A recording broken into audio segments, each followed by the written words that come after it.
அப்போ அந்த ஜாதகத்துக்குள்ள நாம போன பிறவியில நம்ம கர்மா நாம் என்ன செய்திருப்போம் உங்களுக்குள்ள பெரிய குழப்பம் இருக்கும்.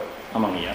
என்னங்கய்யா, நீங்க என்ன கர்மா பண்ணிட்டு வந்தீங்க, நாம போன பிறவியில நம்ம யாரை ஒரு வதச்சோம், யாரை நம்ம மனசை புண்படுத்தணும், நம்ம தாத்தாவுக்கு சோறு போட்டோமா, நம்ம பாட்டனுக்கு சோறு போட்டோமா, நம்ம முப்பாட்டனுக்கு சோறு போட்டோமா, நம்ம கொள்ளு பாட்டனுக்கு சோறு போட்டோமா, அப்ப நம்ம அப்பாவுக்கு நம்ம பெற்றவருக்கு நம்ம சாப்பாடு கொடுத்தோமா, இவங்களுக்கெல்லாம் நம்ம சேவை பணிவிடைகள் செஞ்சோமா, நம்மளுடைய உறவுகளுக்கெல்லாம் அரவணைச்சு போனோமா, நம்மளுடைய இந்த மாதிரி நாம் ரத்த சம்பந்த உறவுகளை இருந்துதான் இந்த உலகத்துக்கு நம்ம வெளியில வந்திருப்போம்.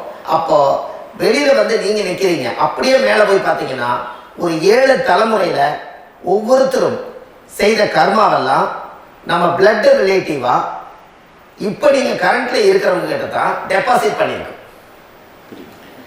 அப்ப இது தெரியாம நாம ஜாதகத்துக்குள்ள போய் தசாபுத்தி நல்லா தெரிஞ்சிருக்குதே, நான் ரொம்ப கஷ்டப்படுறேன், என் ஜாதகத்துல போய் பார்த்தேன், எல்லா கிரகங்களும் நல்ல வலிமையா இருக்குன்னு சொன்னாங்க, ஆனா இன்னும் என்னுடைய கடன் அடையல, இன்னும் என்னோட கர்மா தீர்ந்த மாதிரியே தெரியல, எனக்குள்ள ஒரு தாட்டு என்னமோ நான் ஒரு பிண்டங்கிற வாழ்க்கையிலே வாழ்ந்துட்டு இருக்கேன் அப்படின்னு நீங்க சொல்லும் போது, அப்ப இதையெல்லாம் தாண்டி ஒரு கர்மா உங்களுடைய ராசி கட்டத்துக்குள்ள எங்கேயோ ஒரு பக்கத்துல ரகசியமா புதைஞ்சிருக்கு.